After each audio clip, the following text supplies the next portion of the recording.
From Washington, D.C. to your computer, this is SoundBytes with Sam Farr, a timely look at issues of the day. And now, Congressman Sam Farr. Hello and welcome back to SoundBytes with Sam Farr.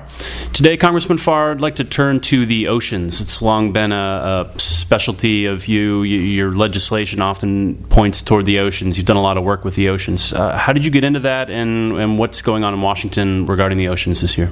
Well, when I was in the California State Legislature, I got very interested because I was learning about all the ocean institutions that were in the Monterey Bay area, and thought, well, that's probably typical of a lot of coastlines. The more I learned about it, the more I realized that there was no other place in the world that has many diverse institutions studying the science of the sea. And I got very excited about it and started to put together consortiums, at least them all understanding where they were and what they did, and getting them talking to each other. That grew into, when I got into Congress, of suggesting to the White House, to President Clinton, that he have the first White House conference on the oceans. And the first instance was, well, yeah, we'll send this Undersecretary of the Navy out to be the spokesperson. I said, no, this is the White House conference. This is presidential. Never thinking we would get the president. But in the end, the president decided to come. The first lady came. The vice president came. And 3 cabinet members came. It was probably one of the biggest presence of the White House anywhere in the United States. And it came into Monterey Bay to talk about the need to create ocean policy and ocean governance. It's taken us a long time. We've had 2 commissions since that Monterey conference. Both of them recommended in much greater detail that we do something about the oceans. And I have legislation, and President Obama has just instituted through the Council on Environmental Quality a request that they provide the leadership, getting all the federal agencies in the room and sit down and write what shall be the American approach, a policy for health of the oceans. And they have now drafted that. It's out, getting circulated in the public for comment. It'll be part of legislation that I've introduced. It'll be part of that to make sure that the implementation, the sustainability of the oceans from here on is coordinated, and we're not wasting money. We're not stepping on one program that the federal government is stepping on another.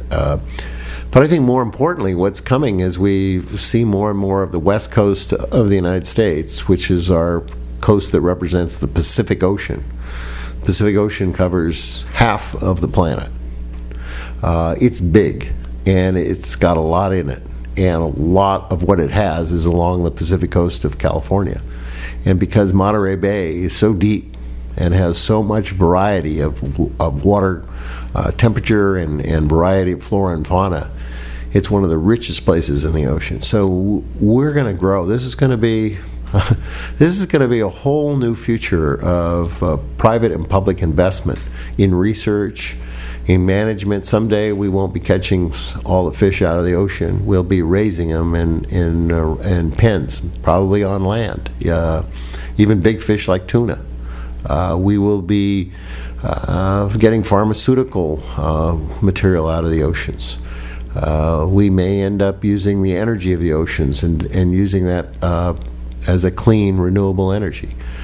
And an awful lot of that, how we're going to do that, is going to come out of Monterey Bay. So this whole effort to pay attention to the future of the planet through looking at our oceans is not only important to America, to the world itself, to all the coastal dependent countries of the world, but also to Monterey Bay, where so much of the brain power is coming from. And I'm just very excited to hear about all the breakthroughs that are coming through the research that's being done by all the different institutions in Monterey Bay.